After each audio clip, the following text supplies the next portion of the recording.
Good evening everyone, welcome back to another video. इस video में हम वही कंटिन्यू करेंगे जहाँ से हम पिछले वीडियो में रुके थे। और आशा करता हूँ कि आपने पिछला वीडियो देखा होगा, क्योंकि ये सारे वीडियोस एक सीरीज में चल रहे हैं। आपको ठीक से समझना है कि इस मार्केट में जो आपने पढ़ा है एलियट वेब मास्टर कोर्स, या फिर आपने अभी तक नहीं पढ़ा है, तो उसको कृपया प्लीज़ पढ़िए, इसी चैनल में है। So you can study that. उससे क्या फ़ायदा होने वाला है आपको। आपको एक वीडियो आएगा जो मेन चैनल है रिटेल आर्मी का, उसमें सबके लिए, सारे भाषा के लिए इंग्लिश में ही आ जाएगा। तो उसमें एक स्पेशल वीडियो होगा मेरा, जिसमें मैं समझाऊंगा कि रिटेल को ट्रैप कैसे किया गया है ऑन 13 जून, एग्जैक्ट टॉप और बॉटम में, थ्रू वॉल्यूम एनालिसिस। ना ही कोई डेटा, ना ही चार्ट से बाहर, कुछ नहीं, सब कुछ चार्ट में ही। ठीक है। तो उसको समझने के लिए, या फिर वो ट्रैपिंग से बाहर निकलने के लिए, या फिर जो भी हो, आगे के पाथ जो हम समझते हैं, कैसे सोचना, कैसे ये करना, सबसे इम्पोर्टेंट पार्ट है मार्केट स्ट्रक्चर को समझना, है ना। तो आगे आगे क्या हो सकता है मार्केट में, फिर क्या नहीं हो सकता है, उसके ऊपर ट्रेड नहीं करना, या फिर उसके ऊपर हमको एनालिसिस करना, क्या नहीं करना, कैसे करना, वो सब एक सोच के अंदर आता है। ये बहुत इंपॉर्टेंट पॉइंट मैं कह रहा हूँ आपको, कि एक सोच होता है, एक एनालिस्ट का एक सोच, आगे क्या क्या हो सकता है उसको नोट करना। ये क्या होता है, जब हमारे जो टर्मिनल होता है, या फिर उस दिन जब मार्केट फ्लक्चुएट होते रहता है, ये सब हम भूल जाते हैं। मार्केट के बाद सब याद रहता है, सब कुछ याद आता है, या फिर किसी का लॉस होने के बाद, ओ ऐसे हो सकता था, वैसे हो सकता था, ये सब याद आता है हमको।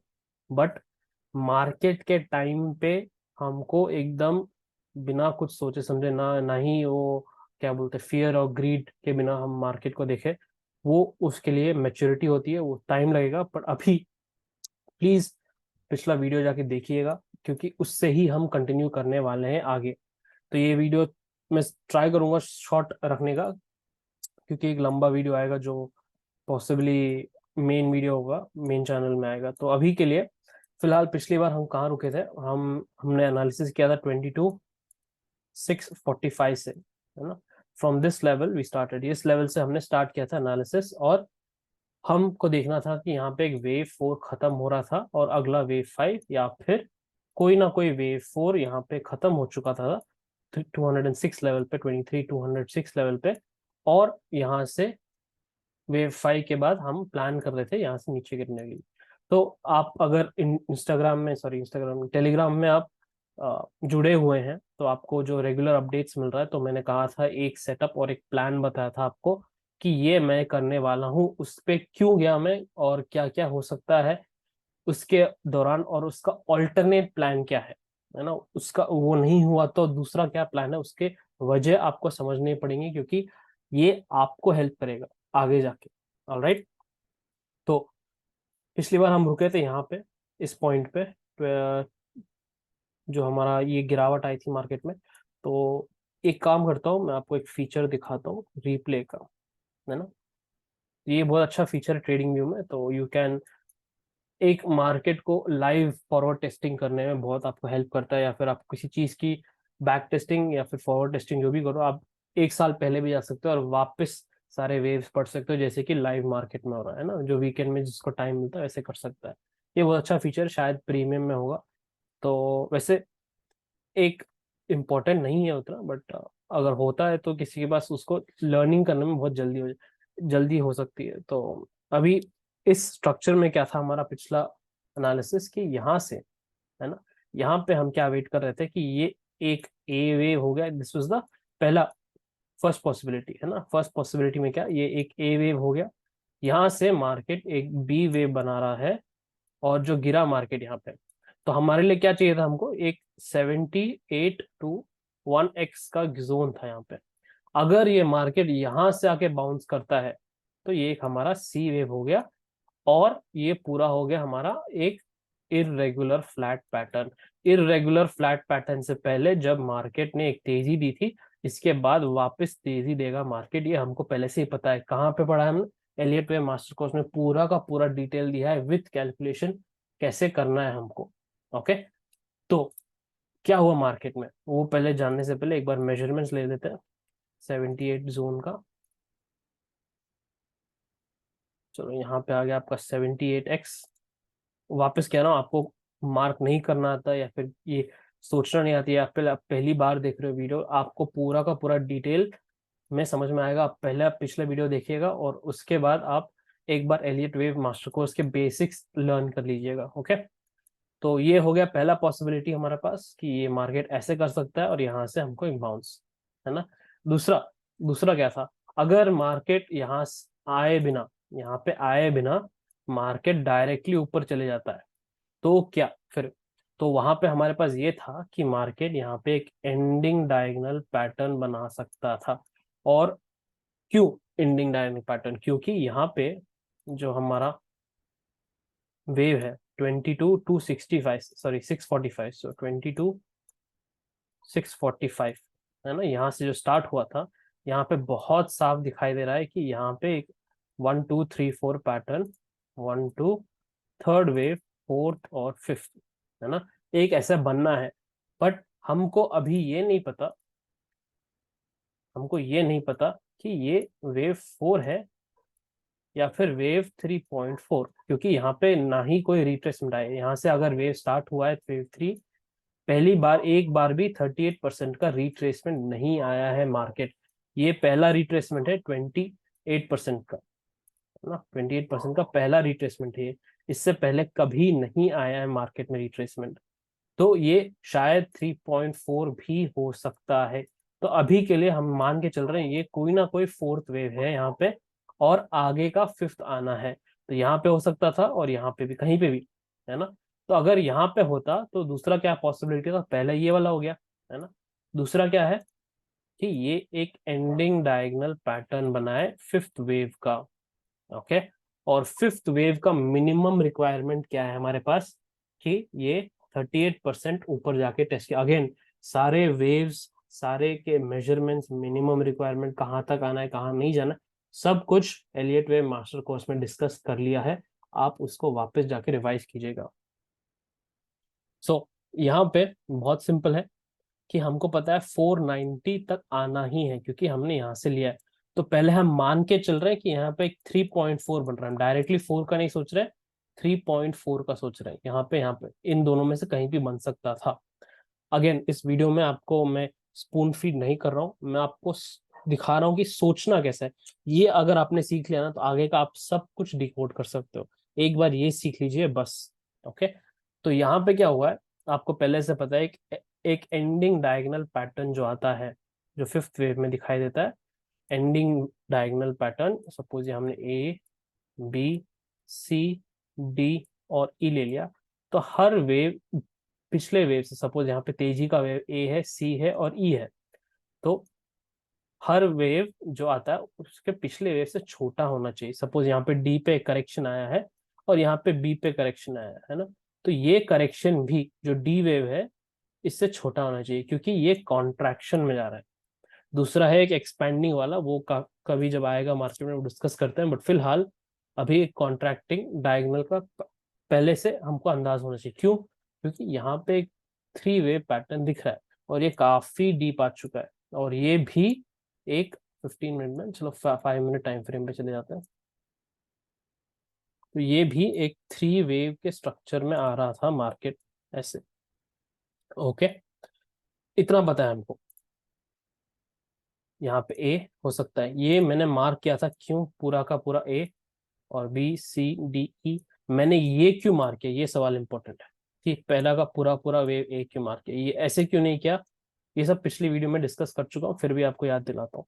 यहाँ पे क्यों नहीं मार्क किया ये, क्योंकि आप देख सकते हो, वापस मैं वही कह रहा कि पिछले वेव, हर अगला वेव पिछले वेव से कम होना चाहिए। और यहाँ पे देखेंगे तो यहाँ पे 182 पॉइंट्स की रैली है, और दूसरे पॉइंट से यहाँ पे देखेंगे तो 209। ठीक है, तो इसका मतलब क्या है कि ये इससे थोड़ा बड़ा है ना, इस वेव से ये थोड़ा बड़ा है। तो ये सी वेव नहीं हो सकता है अगर ए बी सी डी ई कर रहे हैं, क्योंकि हमको पता, पहले से ही पता है कि सारे वेव्स छोटे होने हैं, है ना। तो ये हमारा अंदाज है, तो ये नहीं हो सकता है ए। ठीक है, ये सी नहीं हो सकता है क्योंकि सी ए से बड़ा है, तो अभी फिलहाल ये नहीं हो सकता ऐसे। तो क्या है, सारे वेव्स एबीसी पैटर्न में आते हैं, इसके इंटरनल्स भी एबीसी होते हैं। सब वेव थियरी में आपको समझाया हूँ ऑलरेडी, जो इंटरमीडिएट स्टेज में जब जाएंगे तो आप समझ में आ जाएगा। इस सब इंटरनल भी थ्री वेव्स में आते हैं एंडिंग डायगोनल के। वापस दिखा देता हूँ आपको, एंडिंग डायगोनल ये है, तो इसका इंटरनल वेव्स भी कभी कभी मोस्टली एक थ्री वेव्स में आते हैं, ऐसे ए बी सी करके। और ये लास्ट वाला कभी कभी पंप हो जाता है, या फिर एक सीधा इम्पल्स आ जाता है, या फिर कभी कभी ये ए बी सी भी हो जाता है। ठीक है, जो ई वेव है यहाँ पे, तो थ्री थ्री थ्री करके आते हैं कभी। तो यहाँ पे क्लियरली दिख रहा है, क्योंकि हम यहाँ पे दो चीज देख रहे हैं। अगर यहाँ पे मार्केट नहीं आता है तो ये फिफ्थ वेव में चले जा सकते हैं, और इसका मिनिमम रिक्वायरमेंट है हमारा 490। ओके, तो यहाँ पे हमने उसको चलो फॉरवर्ड करके देख लेते हैं क्या हुआ मार्केट में। तो पहले ही गैप अप खुला है ना, गैप अप खुलने के बाद मार्केट गिरने लगा। तो कहाँ पे गिरा, कहाँ से गिरा, ये बहुत क्लियर है कि मार्केट 78%। सो अगर ये सी वेव स्टार्ट हो गया मार्केट में, यहाँ पे एक सी वेव स्टार्ट हो गया, तो इसको कहाँ नहीं जाना है पहले वो सोचो, कहाँ तक नहीं जाना है। ये पूरे ए वेव से छोटा होना चाहिए, तो ये 1x से कम होना चाहिए। तो एग्जैक्टली 78 के आसपास आके रुका है ये अभी। तो काफी टाइम पास हुआ था पिछले हफ्ते, क्योंकि ये 2 हफ्ते से काफी, ये पिछला हफ्ता बहुत ही स्ट्रांग मूव था मार्केट में, अप एंड डाउन दोनों। तो ये हफ्ता थोड़ा साइडवेज गया मार्केट पूरा। तो क्या हुआ यहाँ पे हमने ए ले लिया, तो यहाँ पे अगर बी है सीधा, क्योंकि मार्केट इस पॉइंट पे नहीं आया है अभी। तो पिछला पहले वाला क्या था कि ए बी सी ये नहीं है अभी, तो ये हम गारंटी कह सकते हैं कि ये एक फिफ्थ वेव स्टार्ट हो चुका है। ठीक है, यहाँ पे एक फिफ्थ वेव स्टार्ट हो चुका है। हमको ये नहीं पता कि ये फोर्थ वेव है या फिर अपना 3.4। तो सेफ्टी के लिए हम मान के चलते हैं कि ये 3.4 है। तो 3.4 कहाँ से, 22,645, 22,645 लेवल से जो हम नाप रहे थे, इसको अभी फिलहाल मान के चलते हैं कि 3.4 है, और ये 3.5 अभी के लिए। ठीक है, जब एक लेवल आती है जिससे डीप करेक्शन आता है, तब हमको समझ में आ जाएगा कि ये 3.5 है या फिर 4 है, बाद में पता चलेगा, अभी नहीं। फिलहाल सेफ्टी के लिए हम इसको 3.4 मान के चलते हैं, और आगे जाके हम देखेंगे। एडवांस कॉन्सेप्ट वालों को पता है एक हायर टाइम फ्रेम जाके क्या देखना है, कौन सा इंडिकेटर देखना है, तो सब आपको पता है, पहले से ही पता है, तो आपको समझ में आ जाएगा कि ये कौन सा पॉइंट है। ऑलराइट, अभी फिलहाल तो क्या अगला पॉइंट क्या हुआ मार्केट में देखते हैं। तो यहाँ से मार्केट थोड़ा साइडवेज गया, और वापस ऊपर गया एक नया हाई बनाने के लिए। तो ये मैंने आपको इसमें लाइव टेलीग्राम ग्रुप में समझाया था एक प्लान के साथ, तो यही समझाया था इस पॉइंट पे। और यहाँ पे एक फोटो भी शेयर की थी, ऐसे बन रहा था पोलैंड फ्लैग। और क्यों बन रहा था आपको समझ में आना चाहिए था कि ये एक ऊपर जाने का सिग्नल है। क्यों, क्योंकि मार्केट ने एक तेजी की और एक साइडवेज जा रहा था मार्केट, तो वापस तेजी करने वाला ही है मार्केट, है ना। ओके, तो क्या हुआ यहाँ पे फाइनल, इस पॉइंट से हमने ए ले लिया ये। चलो यहाँ पे सी सही आ गया, तो ये हो गया आपका बी, इसको हटा देते हैं। तो ये आपका बी हो गया यहाँ पे, राइट। अब क्या, ये हो गया आपका थ्री वेव पैटर्न डी, और ये आपका ई। नाउ एक हमारे ग्रुप का मेंबर है एडवांस कॉन्सेप्ट में, उसने सही सही बताया कि सर आपने कहा था कि हर वेव छोटा होना चाहिए, है ना। यही पढ़ा है हमने कि एलियट वेव में जो एंडिंग डायगोनल है, हर वेव छोटा होना चाहिए पिछले वेव से। इसका मतलब जो तेजी के वेव्स हैं यहाँ पे ए सी और ई, ए ए सबसे बड़ा होना चाहिए, उसके बाद सी, उसके बाद ई, और दूसरे में बी है और डी है। तो बी मंदी के वेव्स हैं, करेक्शन वेव्स है, तो बी और डी के बीच में बी सबसे ज्यादा बड़ा होता है। तो ये हमको चेक करना पड़ेगा। तो हमने पहले अगर मार्क किया है फिलहाल अभी ऐसे ए बी सी डी और ई, तो अगर हमने इसको ऐसे मार्क किया है अभी ए बी सी डी ई, तो हम चलो चेक कर लेते हैं सारे पॉसिबिलिटीज। तो तेजी के तो सही है, पर मंदी का में मंदी वाले में थोड़ा दिक्कत है कि ये जो बी वेव गिरा है यहाँ पे, है ना, 144 पॉइंट्स का गिरा है। अब यहाँ पे जो डी वेव है, अगर डी वेव इससे कम है तो कोई दिक्कत नहीं है, बट इसमें क्या हुआ है कि डी वेव इससे 146 पॉइंट से 2 पॉइंट से ज्यादा है। ओके, तो यहाँ पे एक डाउट हो रहा है कि अब ये मार्केट अलग दिशा पकड़ सकता है। तो इसको हम गिफ्ट निफ्टी और अपने निफ्टी फ्यूचर्स से मैच करके देखते हैं, क्योंकि मैंने पहले ही कहा था अपने प्राइवेट ग्रुप वालों से, जो अंडरग्राउंड ट्रेडर्स वाले हैं, कि एक ही इंस्ट्रूमेंट जब आप अटकोगे इसके डेरिवेटिव्स देखिएगा। ठीक है, स्पॉट है, अब निफ्टी के साथ दो और जुड़े हुए हैं भाई, जो अपना गिफ्ट निफ्टी है और अपना फ्यूचर, उसमें जाके देखते हैं कि वहां पे क्या हुआ है। तो पहले निफ्टी कंप्लीट कर लेते हैं डिस्कशन यहाँ पे। तो एक ऑप्शन ये बनता है मार्केट में भी, क्योंकि बाकी सब सही है यहाँ पे, सिर्फ यहाँ पे डी जो 2 पॉइंट से ज्यादा है, बड़ा है। ओके, तो हम यहाँ पे क्या करते हैं, एक ई वेव का नाप लेते हैं कि ई वेव कहाँ तक जा सकती है। तो ये पहला पॉसिबिलिटी हो गया हमारे पास कि ए बी सी डी ई। तो अगर यहाँ से कल से गैप डाउन होके सीधा मार्केट गिर जाए, तो यहाँ तक 200 पॉइंट गिर जाए, तो हमको पता है कि कहाँ तक मार्केट गिरा है। क्यों? क्योंकि यहाँ पे एक फिफ्थ वेव चल रहा है मार्केट में, चाहे जो भी हो जाए। ओके, चाहे जो भी हो जाए, मार्केट करेक्शन में आना ही है बाद में। तो अभी नाप लेते हैं कि ई वेव कहाँ तक जा सकता है। ई वेव क्या करना चाहिए, सी वेव से कम होना चाहिए। तो इसका मतलब एक लेवल आता है हमारे पास 517 का, 517.55। इससे एक पॉइंट भी ऊपर नहीं जाना चाहिए इसको। 517.23517.55, इससे एक पॉइंट भी ऊपर नहीं जाना चाहिए इसको। अगर ये जाता है, जैसे गिफ्ट निफ्टी अभी दिखा रहा है कि 570 या 560 पे जाके रुका है फ्राइडे क्लोज, तो अगर ये ई वेव इससे ऊपर जाता है तो ये एंडिंग डायगोनल पैटर्न नहीं रहेगा। तो हमारा फर्स्ट पॉसिबिलिटी ये है कि जब तक मार्केट इसके नीचे है, तो हमारा एक सेटअप बनता है नीचे की तरफ, जो 23,200 तक इजीली जा सकता है मार्केट, और उसके नीचे भी जा सकता है, बट फिलहाल ये अपना मिनिमम टारगेट रहेगा। और मार्केट ने फ्राइडे को जो हाई बनाया था, minimum requirement of fifth wave को भी कंप्लीट कर दिया था। 490.4 का हाई था, मिनिमम रिक्वायरमेंट 490.2 है। तो एग्जैक्ट 0.2 से इसने एक high minimum requirement of fifth wave भी खत्म कर लिया। पर जो हमारे पास जो सवाल है यहाँ पे, दिक्कत जो चल रही है यहाँ पे, डी वेव का लेंथ जो है मैच नहीं कर रहा है एज पर रूल्स। तो हम क्या करेंगे, अभी हम जाएंगे गिफ्ट निफ्टी और निफ्टी फ्यूचर्स देखने। तो पहले निफ्टी फ्यूचर्स देख लेते हैं। तो निफ्टी फ्यूचर्स में क्या हुआ है, same pattern, 5 minute time frame है। तो इस पॉइंट से, है ना, जो हम मार्क नाप रहे थे अभी तक, इस पॉइंट से यहां से ABC पैटर्न बनाया, ठीक है। और आगे जाके क्या हुआ, आगे जाके गिफ्ट निफ्टी ने, सॉरी निफ्टी फ्यूचर्स ने सही तरीके से ये एक पैटर्न बना दिया जो हम चाहते थे कि इसमें बने, इसमें हमारे निफ्टी स्पॉट में।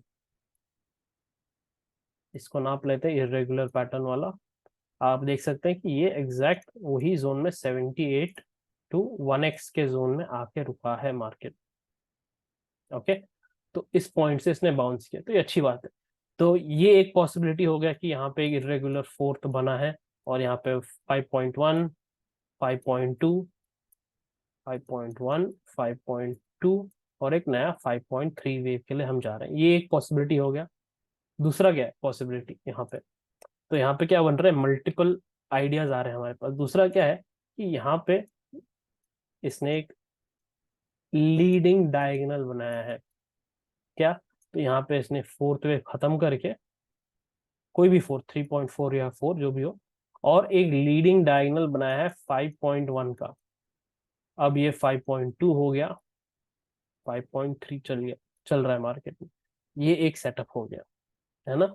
तो वैसे ही एक अलग अलग तरीके के सेटअप आ रहे हैं मार्केट में। एक सेकेंड, हाँ राइट, चेक कर लिया।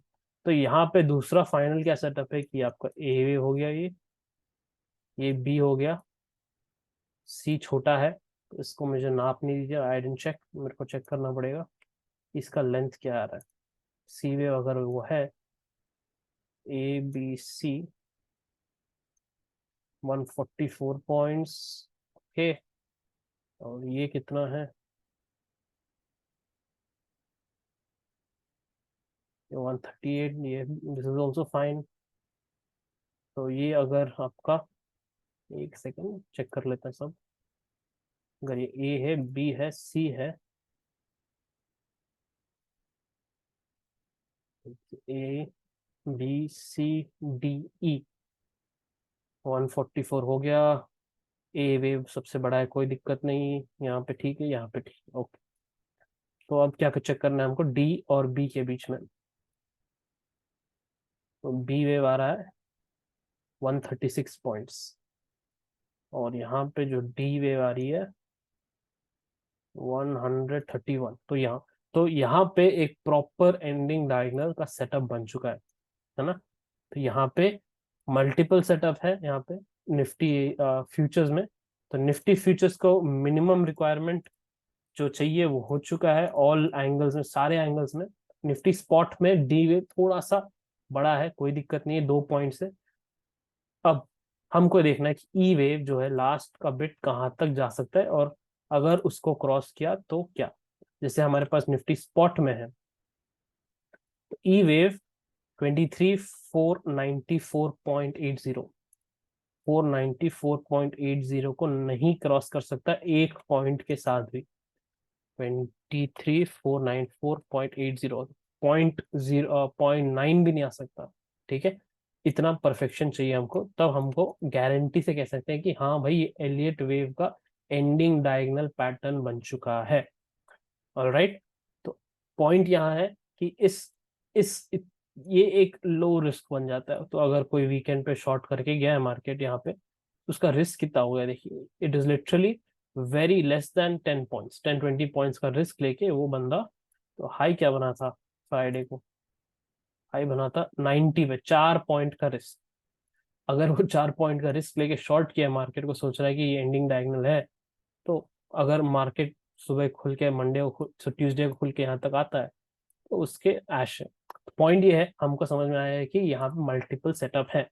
तो अगर मार्केट इसको क्रॉस करके ऊपर जाता है, तो एक सेटअप हो गया हमारा बेरिश, ट्यूसडे को खुल के जहां भी खुल के बिना इसको क्रॉस किए मार्केट फॉल डाउन करता है, तो एक एंडिंग डायगोनल पैटर्न मान के यहाँ पे एक 3.4 3.5, and we are minimum going for this swing low. तो निफ्टी स्पॉट में 200 के आसपास आता है, 23,150 या 200 के आसपास आता है, तो वहां तक ठीक है। ये फ्यूचर्स का चार्ट है, तो ये समझ में आ गया। सेम थिंग अगर इसको क्रॉस करके जाता है, तो एक फिफ्थ वेव का चल रहा है इंटरनल। तो फिफ्थ वेव अगर बुलिश वेव चल रहा है मार्केट में, या अगर बुलिश वेव चल रहा है मार्केट में, एक फिफ्थ वेव ही रहेगा ये। तो ये कहाँ तक जा सकता है, मैक्सिमम 23,790 तक जा सकता है in a very bullish case. Obviously इसको 23,900 के नीचे रहना है, तो अभी काफी दूर है। तो जैसे बढ़ेगा वेव वैसे हम देखेंगे, तो ये इसमें भी काफी सारे पॉसिबिलिटीज हो सकते हैं। ये पूरा ए हो गया, ये बी हो गया, अब बनेगा सी डी, और ये भी हो सकता है, और ये इसके अंदर के ये हो सकता है। तो वेव्स अब बनेगा सी, तो यहाँ पे डी आएगा, यहाँ पे बी हो गया ना। काफी तरीके हैं फिफ्थ वेव बनने के। तो इस मामले में मैं सिर्फ इंट्राडे ही खेलूंगा। अगर निफ्टी स्पॉट 517 को क्रॉस करके ऊपर चले जाता है, तो इन दिस केस मैं सिर्फ इंट्राडे खेलूंगा जब तक मार्केट ऊपर जाएगा, ठीक है। जब तक मार्केट ऊपर जाएगा 517 क्रॉस करके, तब तक मैं सिर्फ इंट्राडे ही खेलूंगा, क्योंकि मुझे ये एक फिफ्थ वेव है, मालूम है कि इसके होने के बाद मार्केट को वापस करेक्शन में आना ही है। तो मैं ऊपर लेवल्स पे ट्रैप नहीं होना चाहता। ऑलराइट, तो फिलहाल अभी इतने के लिए इतना ही मार्केट के लिए। I update again mid week में। होपफुली आपको कुछ समझ में आया है मार्केट में क्या करना है, कैसे करना है, and best of luck, keep learning.